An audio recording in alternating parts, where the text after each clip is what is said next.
This is Professor Russell James coming to you from Texas Tech University. Welcome to today's lecture from Visual Plan Giving, an introduction to the law and taxation of charitable gift planning. This is Professor Russell James at Texas Tech University. Welcome to Charitable Remainder Trusts, Part 5, Special Trust Types. To this point, we have reviewed the standard charitable remainder trust configurations.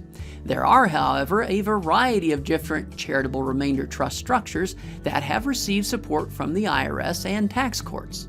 These special types of charitable remainder trusts can be particularly attractive when dealing with special types of assets or specific income needs. One of the earliest alternate forms of charitable remainder trusts was the Net Income Charitable Remainder Unit Trust, or NICRUT.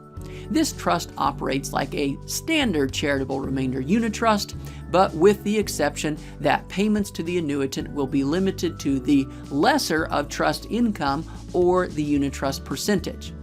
This net income restriction can only reduce payments to the annuitant and thus increase the charitable remainder as compared with a charitable remainder unit trust. However, the addition of this net income restriction does not increase the charitable income tax deduction for contributing to the trust. Given that a net income charitable remainder unit trust can only reduce payments to the annuitant but does not increase the charitable income tax deduction, why would any donor voluntarily choose to accept such a limitation? The attraction for including a net income limitation relates to the contribution of difficult-to-sell assets to the trust. A standard charitable remainder trust requires that the payments must be made to the non-charitable beneficiary. But if a trust was holding only a single, large, difficult-to-sell asset, this forced payment could mandate an immediate sale of the asset or some part of it in order to make the required payments to annuitants. For a trust established with, for example, valuable artwork, developable land, or closely held stock, an immediate forced sale could dramatically diminish the sale price. In this case, the annuitant can be financially better off to forego his or her annual payments until the asset is sold at an appropriate price. This is not an option in the standard charitable remainder trust, but can be achieved with the addition of a net income limitation on payments. Today, use of the net income charitable remainder unit trust has somewhat fallen due to the competition from newer alternatives that address the same basic problem of asset illiquidity. The Net Income Makeup Charitable Remainder Unit Trust, or NIMCRUT, has a similar provision limiting payments to net income, but also has the added provision that previously foregone payments due to insufficient income can later be made up whenever income is larger than the regular payments. Thus, although payments are still limited to net income, a payment in a particular year may be larger than the standard percentage amount in order to make up past payments that were missed. Although the annuitant of a NIMCRUT may still receive less than in a standard charitable remainder unit trust, any missed payments come with a, quote, IOU from the trust, promising to pay the missed payment to the extent that future net income exceeds the standard payment. The annuitant is still not entitled to any more payments than under a standard charitable remainder unit trust. But now, any payments missed due to low income could conceivably be made up in some future year. Thus, the annuitant may receive more under a NIMCRUT than under a NICRUT, but would never receive more than if no net income provisions were included in the trust. Once again, the IRS supported this addition rests on the reality that the charitable remainder amount can be no less and may be larger than that of a standard charitable remainder trust. As with a NICRUT, the calculation of the charitable income tax deduction for a transfer to a NIMCRUT ignores the net income provision, despite the potential for the charity to receive a relatively larger amount. Although the NIMCRUT represents an improvement from the NICRUT for the annuitant, because missed payments could be made up in the future, this improvement only applies where future income exceeds the standard payment amount.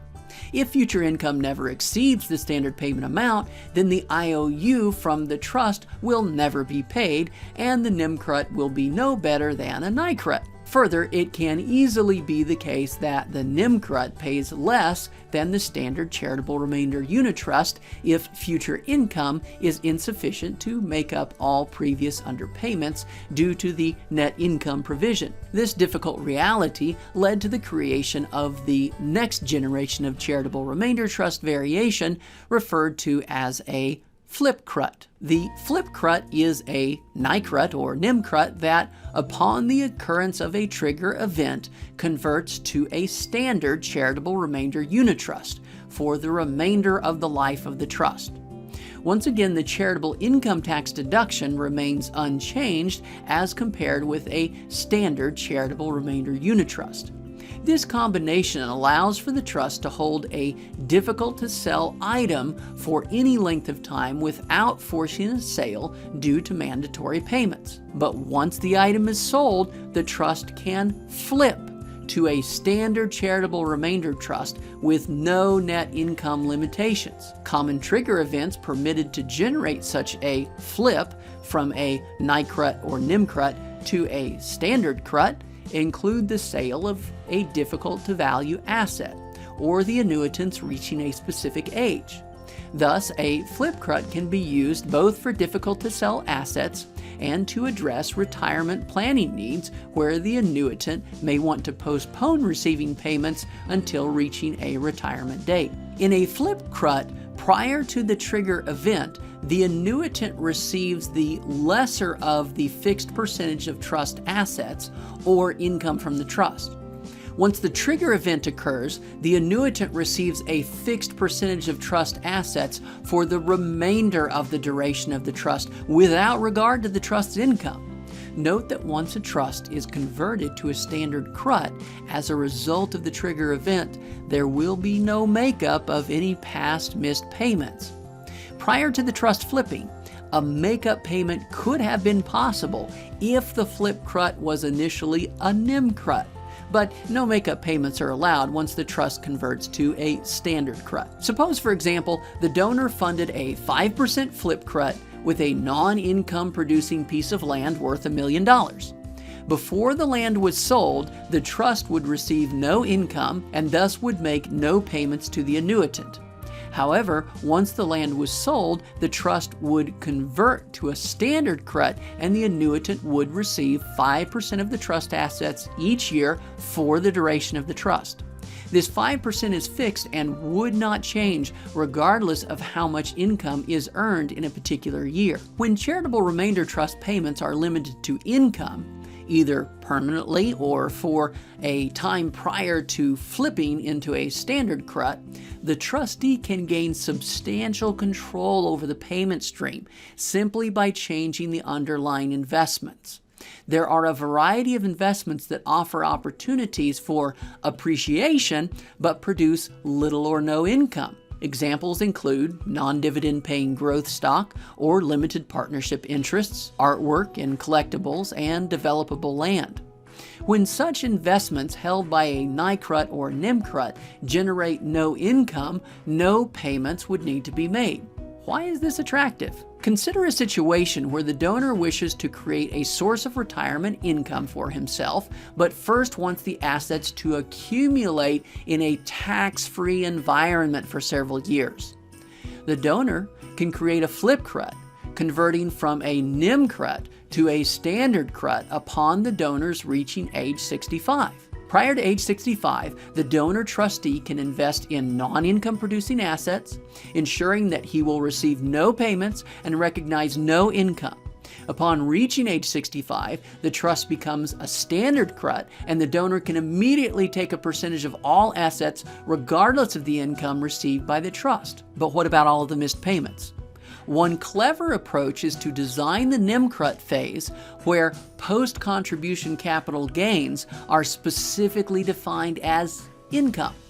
In the year prior to the retirement date and the flipping of the unit trust, The trustee could sell all of the investment assets, recognize large capital gains, and use these gains to pay all outstanding IOUs, that is, the payment makeup provisions.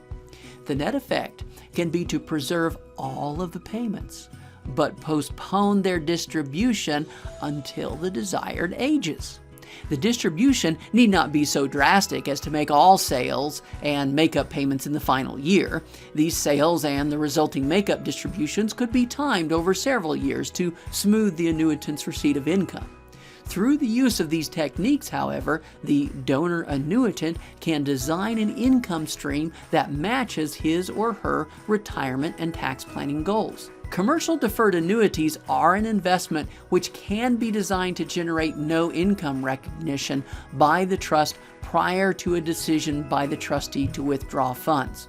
This can be an ideal investment, allowing the income spigot to be turned off and on at will.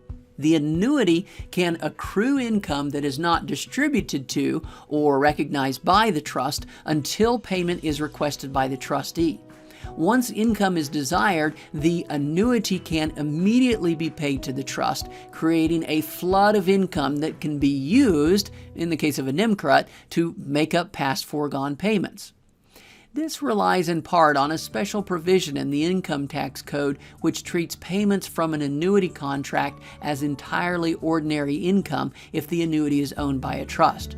However, this particular approach generates more concerns than other investments. Specifically, there is a concern that the use of this investment may constitute self-dealing. Although an early technical advice memorandum provides some guidelines, since 1997, this practice has been under review by the IRS, and the IRS has specifically stated that it will not make any rulings related to the use of the commercial deferred annuities in a NICRUT or NIMCRUT. Thus, the tax outcome for this particular arrangement is less secure, given the IRS concerns. One creative approach to charitable remainder trust planning is to design a Flipcut that converts on the sale of an economically insignificant but difficult to value asset. The traditional Flipcut is designed around the sale of a substantial, difficult to value, and hence often difficult to sell asset. However, the difficult to value asset need not be a substantial one. It can, in fact, be a single share of a closely held company. In this case, the asset itself is economically insignificant, but allows the trustee to flip the trust from a NIMCRUT to a standard CRUT at will by selling the asset. Commentator Conrad Teitel labels this a flex CRUT because it is so flexible. The typical charitable remainder trust transaction involves the transfer of a substantial, highly appreciated asset to the trust. It may be the case that the donor's wealth is substantially tied to one property, and the donor may not wish to contribute the entire property to a charitable remainder trust. In such case, a donor can choose to contribute an undivided share of the property to the charitable remainder trust. Typically, this transfer would be made prior to a sale in an effort to shelter some of the recognition of capital gain. Although the donor would still recognize capital gain on his share of the property at its sale, the share of the property owned by the charitable remainder trust would not generate an immediate capital gains tax. Further, the donor might choose to make several contributions of undivided interest to a charitable remainder trust in order to spread out the charitable income tax deduction over a longer period of time.